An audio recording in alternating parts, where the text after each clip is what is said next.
What's going on, y'all? It's your boy GP, and you're rocking with me on the Aqua Method Podcast. Thank y'all for listening again. This is episode 18, so 18 weeks strong. Y'all, can you believe it? I can't. You know what I'm saying? Thank y'all for listening. Everybody who takes a look at the podcast on YouTube and all that good stuff. I really appreciate everybody who shares on Facebook and Twitter. Speaking of, you can find me twitter.com/GrassHopperGP. So GrassHopperGP on Twitter, spelled normally. If you want to do some advertising on the podcast, or you want to say any kind words, any creative criticism, or anything you think that can help the podcast out a little bit, send me an email at grasshoppergp.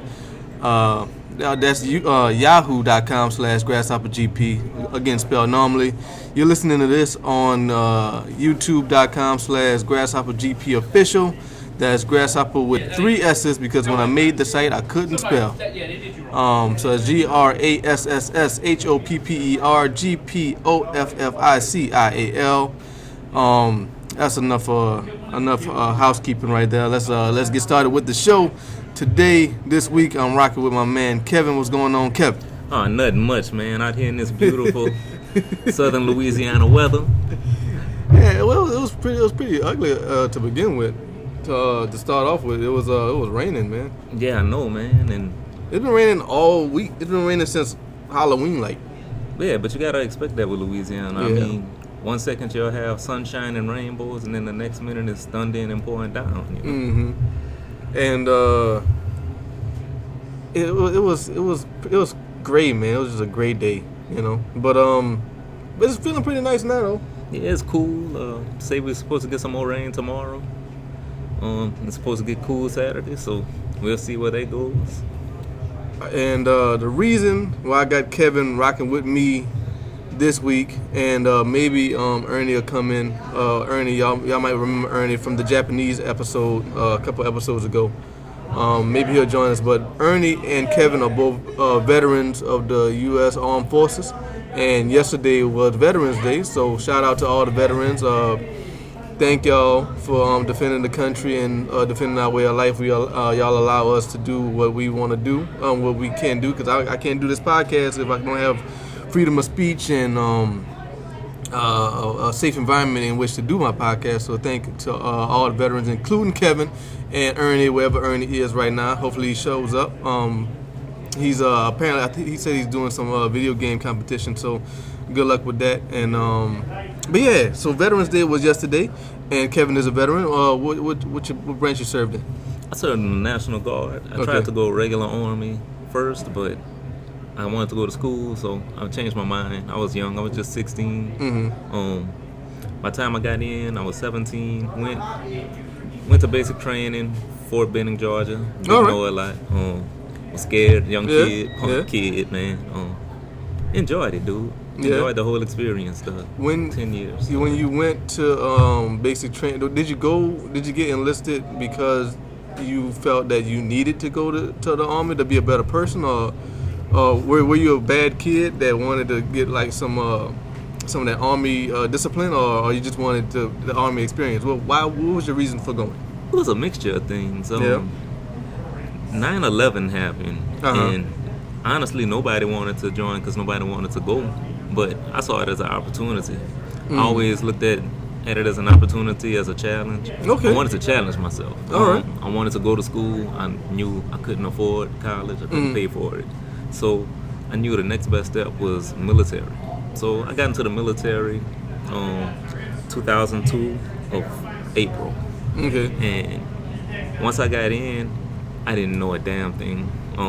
Everybody that ended up going to Fort Benning, they already had prior training, and I didn't have any, man. I didn't know how to march. I didn't know how to, you know. So I had this big 6'5" drill sergeant Green, just always down my throat. Yeah. Every little thing I do, man. So I remember my very first day of basic training. They have us all lined up and we're marching, and I'm going right on the cadence of left, and I kept going right. All I know is I just feel somebody grab me by my neck. What the hell are you doing? And I look and I'm trembling because he's like just this big enormous man. Right. like I said, it was a great experience, man. I wouldn't trade it for the world. It was an adventure too. You know? I bet. Yeah. Because you got to. So you started off in Georgia. I started off basic training in Fort Benning, Georgia. Okay. I split trained though. That was something new at the time. What's that? I was still a junior in high school. Oh, really? So I left and went to basic training while I was still in junior high. Came back for my senior year, and I went back right after I graduated my senior year and finished my advanced training. So basically, what happened was, I have my junior year. I prepped for it, went, trained, came back, then trained again, and then 6 months later, find out we're going to Iraq. Oh, yeah? So, yeah. Wow. It was pretty amazing. So you graduate graduate high school. Yeah. 6 months later, you're going to Iraq. 6 months later, going to Iraq. Wow. Yeah. So I'm like, well, I got this job. I'm about to go to school. No. So I had to postpone college. Go overseas. But I had a great platoon. I was the only brother in my platoon. But Really? I mean, that was my family, man. No, that's cool. Yeah, dude, that was my family. I love them all. I won't put their names out there, but Okay, that's good. yeah, that's fine. they know who they are, man. I love them to death. I had a brother that watched over me. I'm gonna go talk with him later on tonight. Okay. Still get along with everybody. I saw one of my guys at work the other day. Oh, yeah? We hadn't seen each other in 8 years, man. It was just like Oh, that's nice. we saw each other again. Let me tell you, hey, listeners, let me tell y'all something. Kevin, for a military man, like, there might be like this stereotype of military men being hard and stern, but Kevin is a sweetheart and is a very nice guy. He's a very soft-spoken dude, very cool man, and that was a very touching thing you just said right there, man. That's nice. Man. That's nice that y'all still hang out and it's all love when y'all see each other. Oh yeah, man. That's cool. Like that show, Band of Brothers, man. That's what you end up becoming, man. Okay. Because at the end of the day, y'all have to depend on one another. And I'll be the first to say I wasn't the most squared away soldier, but I tried to do my best at everything as a soldier. And a lot of the guys respected that. And I was a joker, clowner. Yeah. I made it light when we were in Iraq, because when you're in Iraq, leaving, the whole process is hard to leave. You have to separate yourself from everybody and everything you know. Okay. You know? Right. And we had to do that for a year and a half. That makes sense. That way, there's no distractions. Like Yeah, there was no. So I was the one that was the joker in the platoon, clowning, breaking the ice with everybody. Well, that's good. But to be honest, when I left, it didn't affect me as much as it affected everybody else. Like I said, for me, everything was like an adventure, a journey. So whenever I left, I wasn't homesick. I wasn't, I miss this person. Right. Even though I love my mom, my dad, I didn't miss them to where it was like, oh, I need to go back home. I was still enjoying the whole opportunity and the experience at the time. And when I came back, it changed me, for a better person. Okay. So, yeah. That's good to say. I mean, that's good that you recognize that. Yeah. Man. How did your parents feel when you enlisted? What was it like telling them that you wanted to go? I did. Okay. Well, there you go. There you have it. This is the story. They had a recruiter came to our school. It was career day, and he came over, and I made the choice right then and there. And that's what I'm gonna do. So I went home, and he comes and he knocks on the door, and my mom's like, somebody's at the door. So I'm like, okay. She goes and she answers it, and she sees a military guy, and he says, is Kevin Williams here? She said, yes. But I think you have the wrong Kevin. So I come out my room, and I'm like, no, it's me. It's cool, Mom. So she's shocked that I just made the decision without him. And then my dad comes, and he was a military man. Okay. He was in the Navy. Okay. And he looked at my paperwork, and he was a little more stern and a little more quiet. He didn't agree with my decision, but he knew that I was going to make that decision with or without his blessing. Right. So he gave his consent. He signed out paperwork, and that was it. After that, got to leave, go to basic, like I said, and start my journey, man. Man, I was in I was in ROTC in high school, Yeah. and I knew I was going to school. I didn't know what school I was going to, but I knew I was going to school. I knew I wasn't going to the Army. Yeah. But when in ROTC they would tell you all the benefits you get if you sign in and the checks you get and all that all the payments you would get if you join the Army and stuff like that. And I thought I just wanted to tell my mom about it, and tell her the options and all that stuff. And just to let her know that it's an option, Yeah. And boy, she was not having it, boy. She was not having it. I told her, I was telling her like, you want to go? She was like, you want to go to the Army and die? You want to go to the Army and die? Go ahead and die. I'm like, I'm not saying I want to go to the Army. I'm just saying like that's an option, And, people, and like, it's not a death sentence. Like I'm obviously talking to you. No. It's people like it's the perception people have is that everything they see on TV, war movies. Right. And we went to Iraq. I may have gone outside the wire maybe 30 times total the whole year. Mm-hmm. Gone out there. Only one thing bad happened.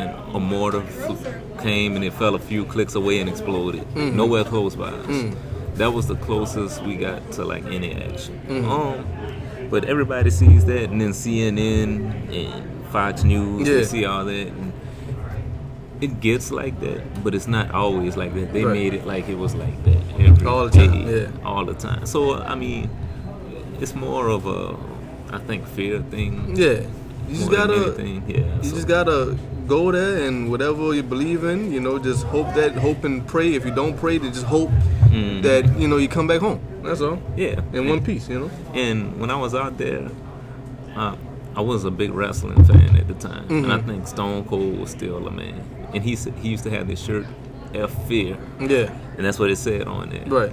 And that was my thing. It was like, I'm not going to be afraid.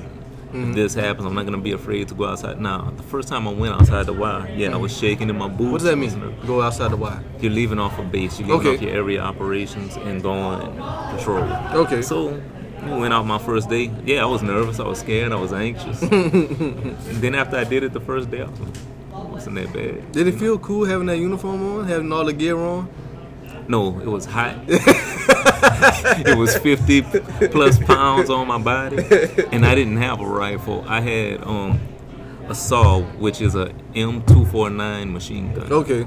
And that thing is heavy because I had 5 or 6 drums that I had to carry with me too. And no, it wasn't cool. It wasn't fun. It was. I mean, you look cool. Yeah. And some people, they were into that. I'm not gonna say I wasn't into it. I learned how to shoot a lot of weapon systems and learned a lot as far as for field operations and how things are run in the field. But like at the end of the day, I learned how to differentiate myself from military me to civilian me. Okay. So a lot of people, they don't know how to turn that off. Right. Okay. Yeah. Okay. Yeah, man. But like I was saying, I was in ROTC, and our division was the armed forces that we supported in my field was the Air Force. So I always got a special place in my heart for the Air Force. Okay. So shout out to all the Air Force armed forces. I mean that's very special to me. I know. And I had a good time in that too. I really did. I really enjoyed that experience. But it takes a special person to actually go forward and go to the military. Oh yeah, and I know I have a funny story about the Air Force. Yeah? Yeah, I went to New Orleans. Okay. And I was sitting down getting ready to enlist and swear my oath into the military. So I saw all these beautiful women, man. And I'm like, man, the Army's gonna be amazing. All these beautiful women. Yeah. Everybody in the Air Force. I saw all the beautiful women get up, leave, go to, and I was like, wow, I chose the wrong branch of service. So, it was just a little fun fact right there. It's Right. that, like, there's a lot of women that I've seen go into the Navy and the Air Force. And I see a lot of women go into the Army now. And, it's a pretty cool thing, man, to see that, like, everybody has a role. There's, like, really, I'm not going to say no divide. There's still always that divide with men and women. Sometimes I hate to say that, but it's a calling, though. it's a calling. It's a calling. I like seeing, And I think the best people in the world are the people who answer that calling, whatever that calling is. The best people in the world are people who answer that calling. Like they got something in their heart and they got to get it out and they go for it and they do it. Oh yeah, man. You know, most definitely. Like this podcast thing is my calling. This broadcasting thing is my calling. I can't sell no calls and sit behind some desk for them. I can't do that. It just make me itch. Oh, I already know the feeling. You know what I man. mean? Yeah, Ugh. man. Yuck. Cubicle life. I've Yeah, done that yuck. before. It's boring. Pencil pushers. Yeah, That's what we call yeah. them. Yeah, man. So you went, you enlisted for the army, but they put you in the guard. Is that what happened? No. I was going for the army at first, and with a slight change of mind, I was, like I said, 16, 17. Mm-hmm. When you're a teenager, you know, you never truly know what you want at that point. Right. And at first, I wanted just army, and then I started thinking about it, and the more I started reading about the National Guard, the more I figured I can go to school. Mm-hmm. So that was my biggest thing. I always wanted to go to college. Right. And I thought the military was the only way, but I also knew that there were ways that I could go to college while being in the military. Mm-hmm. So I chose the National Guard. Okay. Yeah. That's cool. And you said your dad was in the Navy. He was in the Navy. Yeah. So what about anybody else? Just your dad or your grandpa? No, I have 2 cousins that were Marines. I tried to become a Marine, but I had an injury and they wouldn't let me in from football. I had 2 cousins. I had an aunt that was in the National Guard, Mm-hmm. and I had an aunt that was in the regular army. Okay. Yeah, and I might be missing somebody. So, I had a good few. I Yeah. think I had a good few family members that was in the armed forces. My grandpa was in. I can't remember what branch he was in. I think he was in the Navy. I think he was in the Navy. But I knew I was going to school. I knew I was going to college. But like I said, man, shout out to everybody, all the vets who answered that call and went, man. Oh yeah. My cousin is he went. What's the one with the white suits? White suits. That is Navy. Yeah, okay. So he was in the Navy. He's still in the Navy, I think. Yeah, that was a little too tight for me to wear. Yeah? I couldn't put that on. Now, can I ask you why you don't want to say your associates' names?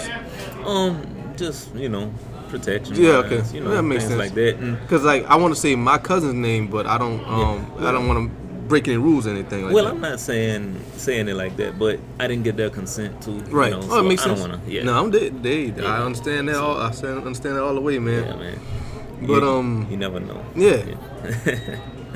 So we went to Georgia. We went to Iraq. Where else did we go? I told you the story about Thailand. Yeah, well, we're going to tell it again for my listeners Okay. of the AquaMethodPodcast. That was a funny story. Thailand was fun. We went out there to go train with Thai soldiers. Okay. It was called Operation Cobra Gold. And That's awesome, man. Yeah, it was. And I got to see different cultures, and I loved it. I loved every part about it. Mm-hmm. And you see some of the most beautiful women out there. Mm-hmm. Well, one night we go out, and we have this interpreter who turns out to be a supermodel and a singer. Okay.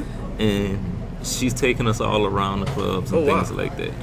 And we end up drinking this whiskey. Mm-hmm. And I was like, this is not whiskey, it's not strong. So I killed the bottle, and my friend killed the bottle.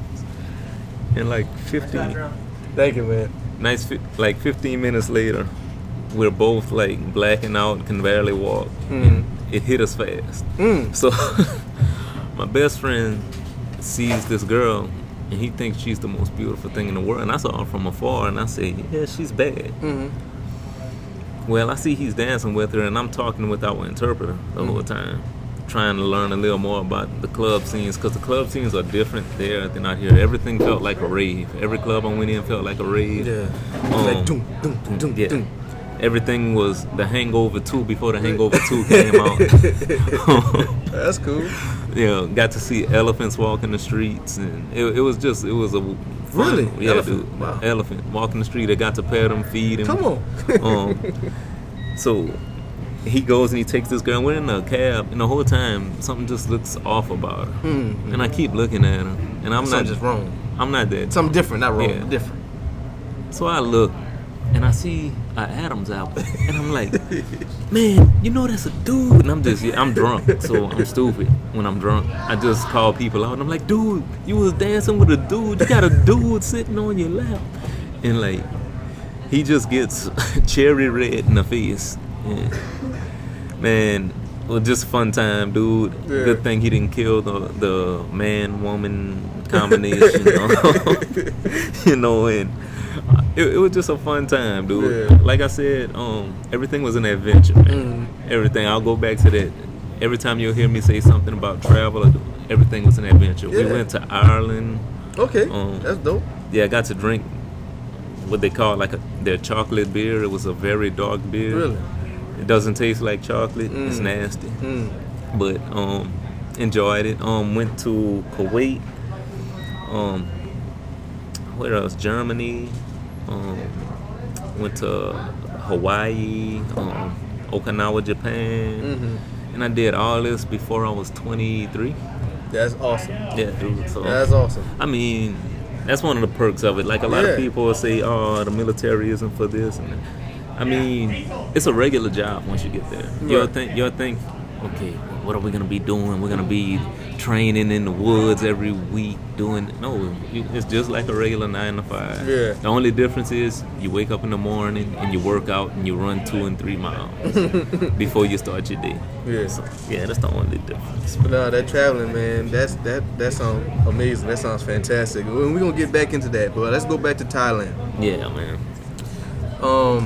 When did you see The Hangover 2? Yes, I did. Did you have a special appreciation for it since having gone to Thailand? Man, to me the experience was just like when we were out there. Like the only thing, we didn't have a monkey and we didn't have people trying to kill us. But as far as for the blacking out, the getting drunk, going to different clubs, meeting people, even a little tranny scene that they had. Yeah. My friend had he, she, man, she, whatever. It was all the same thing. So I went and watched the movie. Me and my girlfriend at the time went and watched the movie. And she couldn't understand why I was killing myself laughing so much at the movie. It was because I was like, man, it just feels like we just lived this. Right. I said, I was Bradley Cooper and he was Zach Galifianakis. Dude, it was just like watching that movie.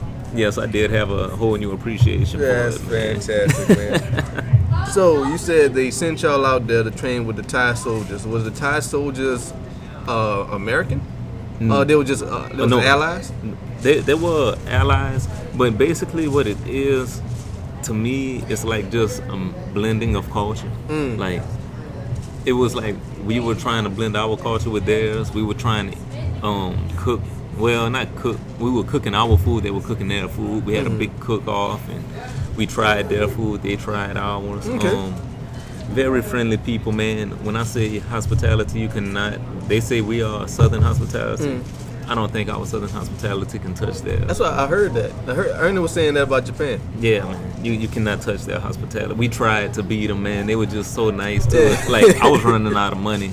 I said, man, I can't do no more for y'all. I appreciate But, man, they real nice people, real beautiful people, That's good. And I'm just saying, inside and out, culturally wise, I love different cultures every time. Even when I was in Iraq, I loved just learning about their culture, their language, how they did. Let's talk about that. Let's talk about being in Iraq. Just like the tourist aspect of it. Being a foreigner in Iraq. What's that like? What is it like seeing the sights and they got clubs out there or what? No clubs in Iraq. Okay. It's a dry country, huh? They don't do alcohol? Yeah, they drink. Okay. Yeah, they drink. We couldn't drink. No. They drink and stuff like that.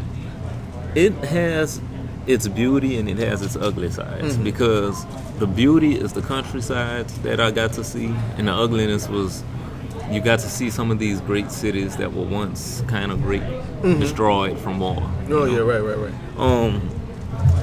As far as the culture goes, their culture is pretty behind on times. As far as how we go about things, they're way behind. And they have some that are westernized, that they call them. They dress like us, they talk like us. But a lot of stuff is like you go there and you feel like you're back in biblical times. Yeah. Yeah. The westernized Iraqis, Iraq people, were they segregated from the people who was more traditional, or did they intermingle or what? Yes and no. The main thing out there was the man came first, the woman came second. Right. So that's why you always see the women you will see some of the most beautiful women in the world out there. Mm-hmm. But then you won't be able to see it. Right. Because they're always covered up. All you see is their eyes. And there's a reason for that, because they're not supposed to reveal themselves to anybody but their husbands. And I found that pretty interesting, because I was thinking the other day, like, you know, if I treated my girlfriend like that, or if you treated a significant other, like, we would be Them called girls are for, killers, bro. Them girls are killers. Yeah. And then not only that, the media in general, domestic violence. Right. Oh yeah. Yeah. So it was a different culture. Like, I seen a woman pass a man up, and he slapped her for passing him up 2 feet. She was supposed to stay by. And first thing that clicks in my head, I'm American. Go defend them. Go defend. Yeah. You know. And then I look, and I'm like, no, I can't do that. Right. There's different rules, different place, different rules. Yeah. And you know, as far as their culture goes, like I said, they're kind of behind on times, but you also have to understand that's their culture. So when we went there, I would see these big stop signs that said "stop" with little small Iraqi words at the bottom saying "stop." Now, if you flip the coin, you would say that we would have the big Iraqi words of "stop" on that sign with little American words at them. So a lot of times it would cause confusion. People wouldn't stop, and if nobody stops, you shoot out their engine block, you know. And that caused confusion a lot of times.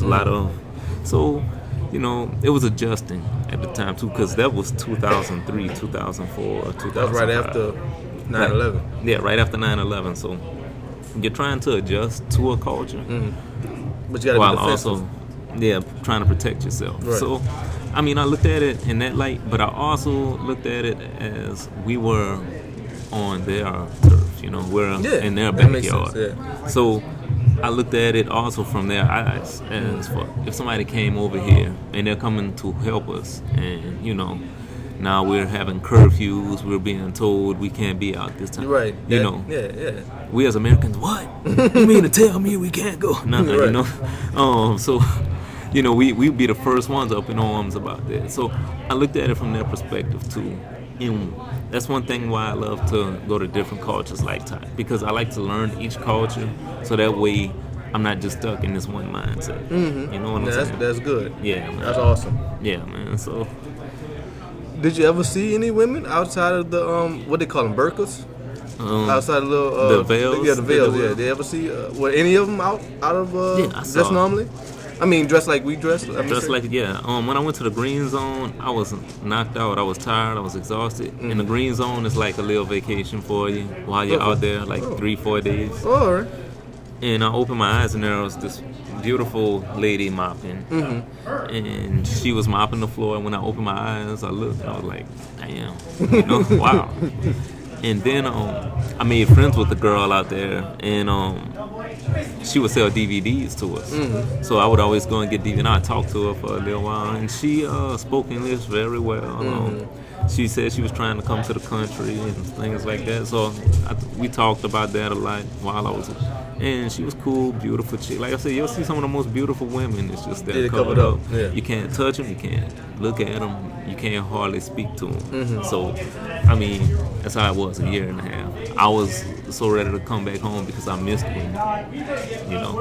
Right. So, the green zone. It said like a vacation. What you do on that green zone?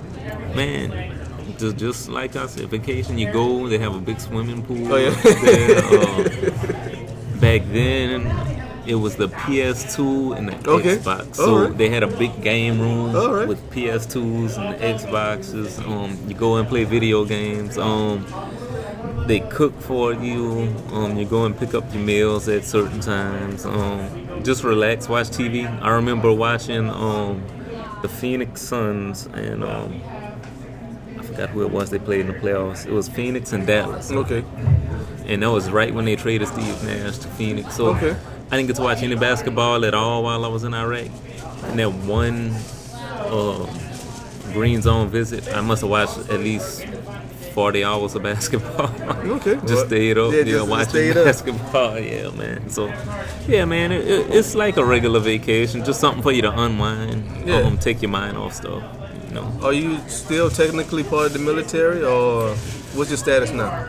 I'm inactive now. I went back in 2012 to finish up some college from 2012 of October, and I got out in 2014. I ended up serving my last term with a different company. I had stayed with my company for 9 years. Company as in? HHC. Basically, you have different companies. You have a Bravo, Alpha, Charlie, Delta, and they're scattered all around Louisiana. Okay. The one I was with was Abbeville, HHC, and my last year I decided I wanted to kind of go back more old school. I wanted to do a little more of the infantry training, so I went back into a line unit in Bravo company, and I just wanted to finish out doing that, doing out what I started. Okay. So I've been out, what is it, a year and a half now. Okay. Yeah. So could they call you back, and or could you go back if you wanted to, or? I could go back. I'd have to lose some weight and get in Okay. shape. I had to get myself back in shape, but I did my time. It's time for younger guys to step in. Okay. Yeah. Like I said, I could go back, but my knees are killing me now. Yeah. I don't like doing 25-mile road marches and waking up at 3 in the morning. Yeah. So I can dig it. Yeah. I mean, for those that want to make careers out of it, I appreciate them. But it wasn't for me anymore. I did everything I could do with it. Yeah. Would you? I mean, yesterday was Veterans Day. So how did you do that? I mean, what did you do on Veterans Day? I relaxed, man. Yeah. I was gonna go out. They had a lot of places giving free food. But I wasn't too hungry. I just relaxed. I texted all my buddies and wished them a happy Veterans Day. That's nice. A lot of people text me, call me, and the only thing I hate about Veterans Day is that's when I'm trying to relax. Just send everybody wants to talk. Just send me a text message, and we'll end it there. That's cool. But I enjoyed it. Watched TV, watched Daredevil. I was watching the whole series all over again. That's about right. Yeah. Now man. we gonna get into that too, because Kevin. Let me tell y'all something. Kevin is a big comic book fan. I didn't know that. Me and him, I met him at the Louisiana Comic Con, and we hung out a good long while. I knew Kevin for a little while before that, but seeing him at Comic Con was really cool, and we'll get into that after. But I want to talk to you about something a little more serious though. All right. Something that, again, I told you already. I'm telling everybody again. I was never part of the military. Yeah. As far as I got was RTC, and I don't regret any of it. I loved RTC, and since it was an Air Force branch, I got a special place in my heart for the Air Force. But again, like I can't really claim the military because I was never part of the military for real. Yeah. Outside of the school, high school, But it offends me when I see stolen valor. How you feel about that?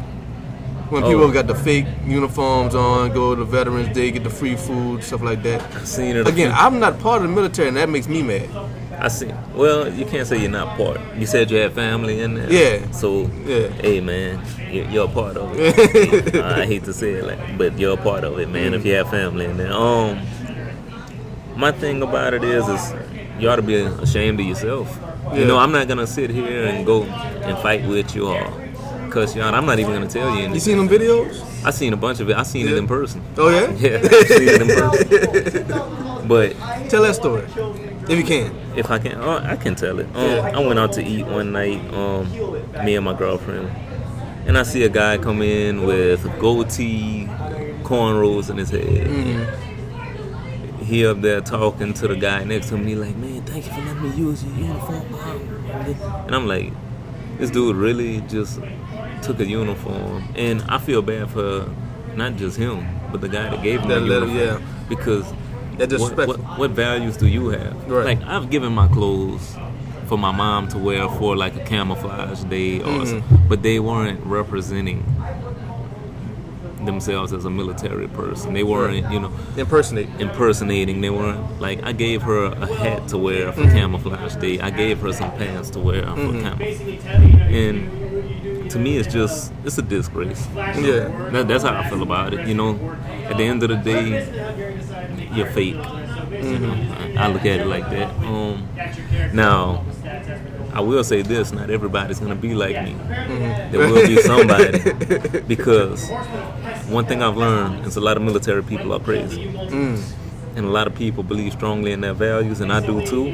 But a lot of people will take that to the extreme, and they will beat you know. Yeah. You can curse on him, man. You know, I don't wanna. They will beat your ass. You know, will beat you down, and I would not show any remorse for you when they put you in the hospital, when they break 3 ribs, because we put our lives on the line. So yeah, it's more than a uniform. It's more than a uniform. Me personally, I'm not wearing a uniform right now, but I'm still representing the United States military. You know, I'm still representing. I'm still it's always gonna be a part of it, you know. Yeah. Can't take that away. I look at my dog tags every morning, and it's just something that I do. I wake up, I look at my dog tags, and I go on about my business. And I'm glad to hear that you apparently have good memories. Yeah, I do. I mean, I have bad memories too, but I mean, that's any job you do. Oh yeah, that makes sense. That's any job.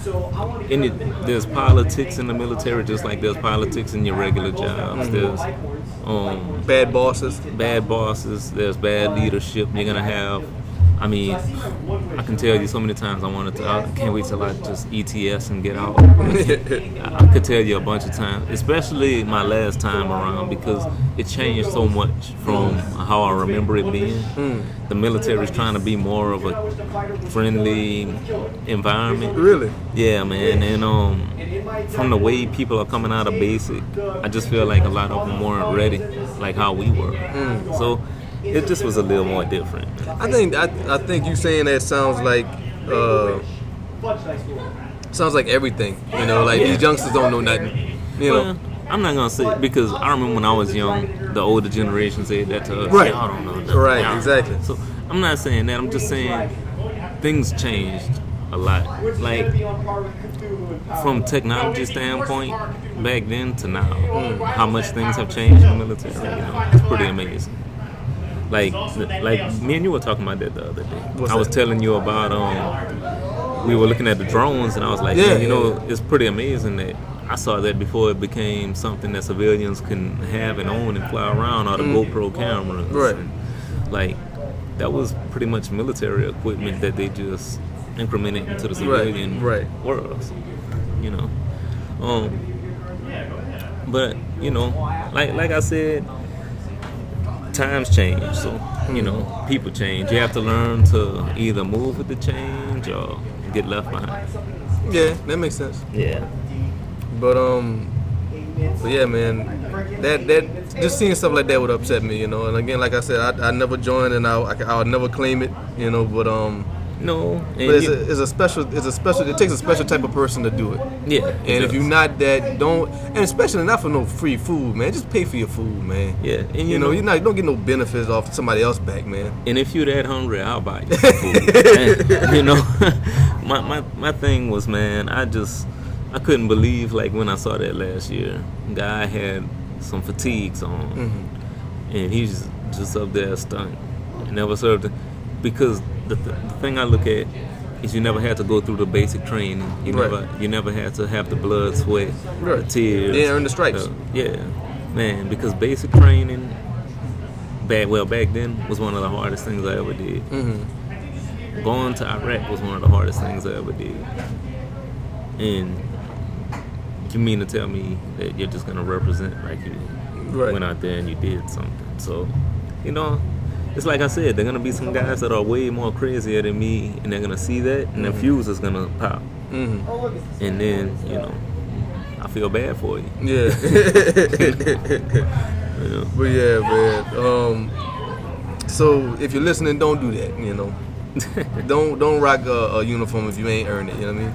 Yeah, man. But like I say, first of all, Kevin is a comic book fan, but before we get into that, let me tell you something. Like, this is audio based. You can't see Kevin, but Kevin looks like LL Cool J.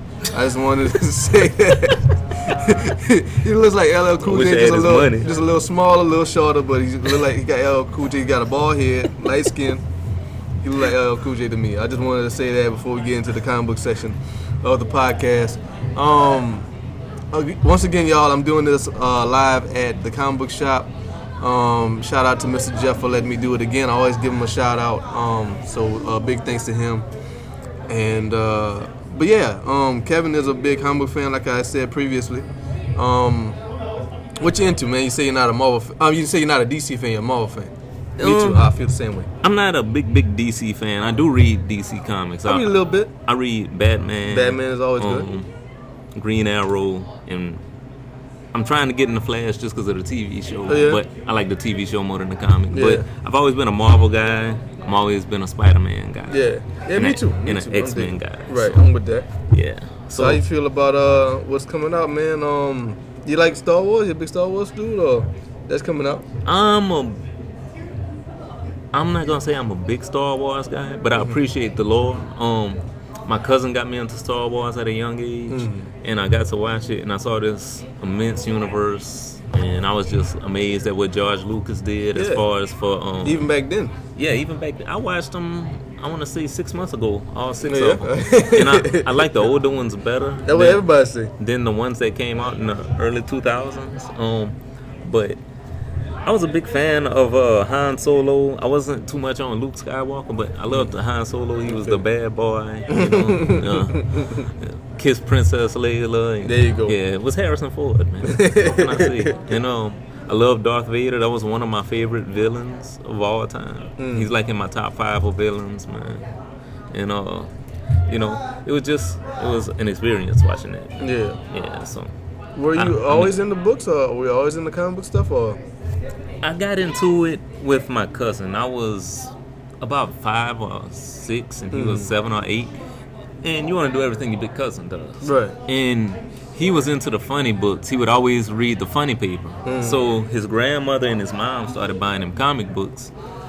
And his favorite character was Spider-Man. So at a young age, I'm just reading Spider-Man. And then he starts expanding, getting X-Men, getting Ghost Rider. He had a few Luke Cage books, and I'm reading all these comics. And then I started collecting myself, and all I really wanted to read was anything Spider-Man. Todd McFarlane Spider-Man, that was one of my favorites. Like what Todd McFarlane did before he left and went to Spawn. I love like the stories he told with Spider-Man. Yeah.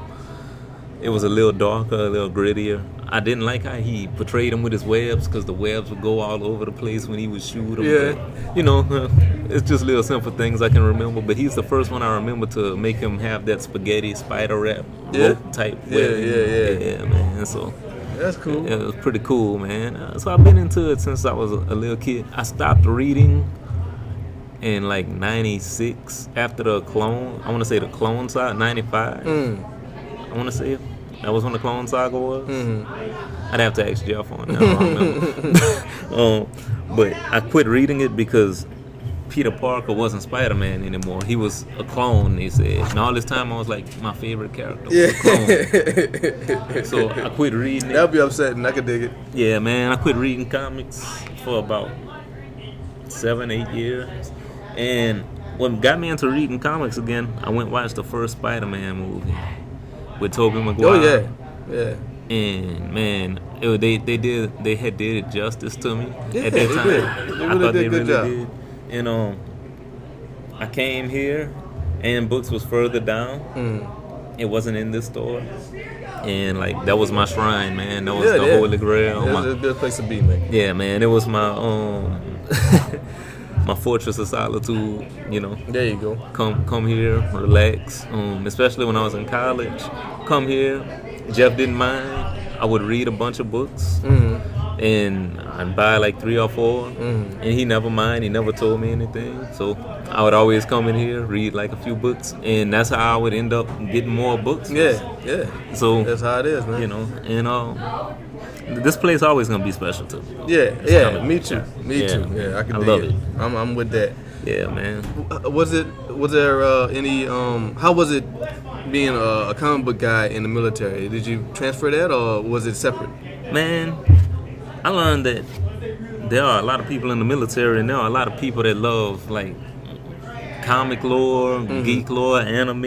My roommate was a big gamer and big into anime and stuff like that. So we got along just great. You know, me and him, we for a year we never got into a fight or argument. We were both quiet. I'd sit there and read comics. He'd be on his computer playing games. We play X-Men Legends together. Oh, that was a good game. And we played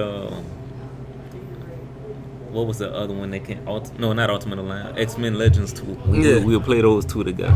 And man, we had fun, man.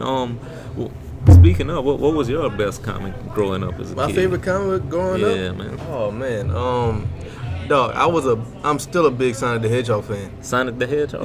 Yeah. Oh, dude. I would fall out of it for like a piece, and then I come back to it, and but yeah, like those were good. When they stopped being episodic, and it stopped making it just for that one book, and it started making big arcs. Yeah, it was awesome, you know, and it's continuing now, and it's the longest running comic book series based on a video game character ever, and so I started off with like you said, I was reading anything I could get my hands on. Like I started off with the funny papers with Peanuts and what was another good one that I liked a lot? There was one with Hagar with the Viking. Yeah, I used to like him a lot. Charlie Brown, Calvin and Hobbes. Yeah, man. It's like them. That's how I got started, and then my first book was Ren and Stimpy by Marvel. Oh, okay. Marvel had Ren and Stimpy, and I started reading, and I was into the funny ones. I like Archie, and I liked Ren and Stimpy, and Sonic the Hedgehog because it was closer to my age. You know, it was still interesting, but it was closer to my age. I thought that Spider-Man and X-Men was too grown for me. I didn't really like that, and I feel like I couldn't jump in. You know. Yeah. I feel like I had to look back, you know. But back in the day, man, when I started reading, I think it was 97. 97. Yeah. I started getting comic books, like you know, like what we read now. Yeah. It was like 97, and them they was $1.25. Yeah, and them shits is $4 now. Yeah, the price is ridiculous. when I started reading, they were like 99 cents. I wish it would go back to those prices. Yeah, man. It was $1.25, man. Man, but I mean, I'm into all kind of things. Ghostbusters, I'm a big Ghostbusters. Oh, yeah, really? fan. I was never a Ghostbusters fan, man. Dude, I was a big I have a Mm-hmm. bunch of Ghostbusters comics. I'm kind of curious what this new movie is gonna be. What, with the Ghostbusters? Yeah, they're gonna have all female. Yeah. So yeah, I'm kind of curious. Ain't Melissa McCarthy in it? Yeah, so she should be alright then. So she'll be alright. And Kristen Wiig. She's good too. Wiig, however you say her name. Wiig, I think.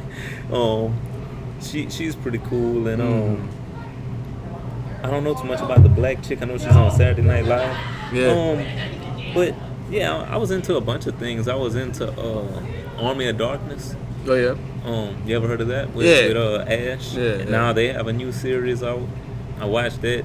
I watched the past 2 episodes. I'm kind of enjoying it. Mm-hmm. I'm watching Daredevil again. Like I said, I'm watching that because I'm waiting for Jessica Jones to come out. Yeah. So. I don't have Netflix. I'm Mr. Jeff keeps talking about it. Daredevil being great. I hear it's great. I just need to check it out. I'm gonna check it out. Let me just put it this way, man. When you watch it, it won't be a superhero TV show to you. When you watch it, right? You're gonna see a lot of drugs. You're gonna see a lot of violence. Yeah. It's gonna feel a little bit more like The Wire. Really? A little bit. That's cool. Well, The Wire was fantastic. Yeah, man. It's gonna feel a little bit like The Wire when you watch it. You know? With a little bit of kung fu. That's good. that sounds right up my alley then. Yeah, man. I'm a big Walking Dead fan too. Everybody around me is a Walking Dead fan. I'm not. I'm not interested. They don't rub me the right way. You know what I mean? Zombies, yeah. Hey, it's not for everybody, man. I remember when The Walking Dead came out. I think they debut the show on Halloween one year. The very first episode. Yeah. and they put that on, and I'm like, I don't want to see this. I'm not interested in this. Like, and it's a big shout out to The Walking Dead. It's a big show, and congratulations on all the success. But I'm not into it. Everybody, like, I'm not into like. And like I feel like people think I'm contrarian because I'm not into stuff that everybody's into, and that's not true. It's just I like zombies. I ain't really with that. Hey man, I feel the same way. All my coworkers love Walking Dead. I'm like, what are they talking about? And then there's a character on Walking Dead named Glenn. Yeah, and I keep thinking, right. We're trying to figure out what happened to him. Right. I heard about that. And they keep keep talking about him. I think they talking about me, man. Like, you know. Yeah, man. Hey, man. Hey, you might not survive, man. If it ever happens, you need to watch and get some pointers, man. Okay. Nah, man. But I understand. Like, I had people try to sell me on stuff like Twilight and things like that. Well, they should know better. I mean, like, when Twilight came around, Twilight's what? Like, how old was the first movie? It came out like 8 years ago. Yeah.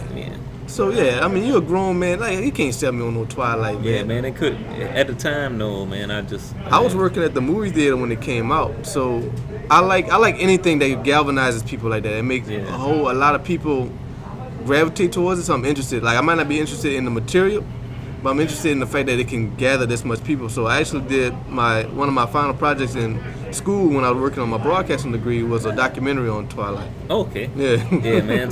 Yeah, they got a bunch of like Lord of the Rings too. They try. I like the first one. I didn't care too much for the second when they came Lord out. of the Rings? No, Lord of the Rings. They had the first one was what 1 through 3. Yeah.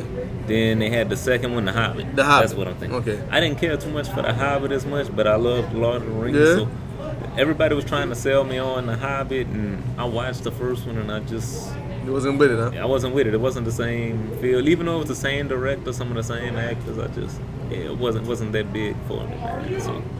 Yeah. Well, Kevin, is there anything else you want to talk about, man, or what? Oh no, man. I mean, you're a military man that was talking about Twilight, which is kind of cool. That's an oxymoron. That's interesting. Never think you would see those two mixed together. You know? Before we go, you bought you had bought a first issue from Louisiana Comic Con when we went there.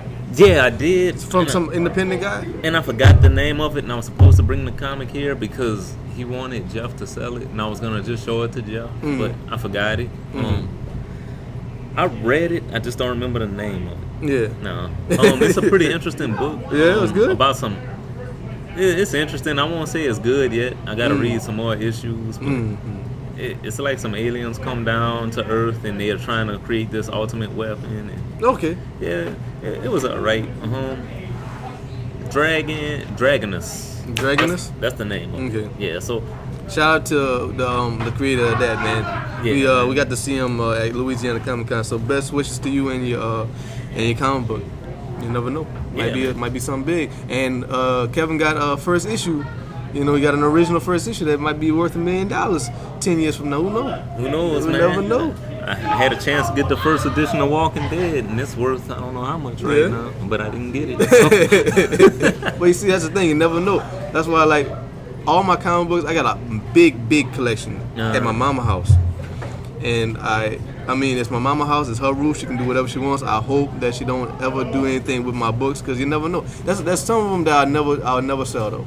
No. Like the first one I ever got, I'll never sell it for $1 million. I wouldn't sell it. And there's a Batman Dead Man comic that glows in the dark. Yeah. My grandma got that for me, and I think about my grandma when I see it, and I'll never give that away. Oh yeah, I don't blame you. Very man. special.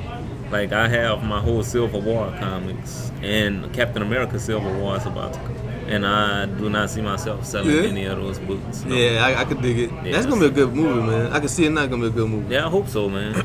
I hope so. But what I was gonna say? Like I said, there's a bunch of them I wouldn't sell for nothing, you know. Oh yeah, man. It's special. Shit, man. I mean, sometimes look at the value of something.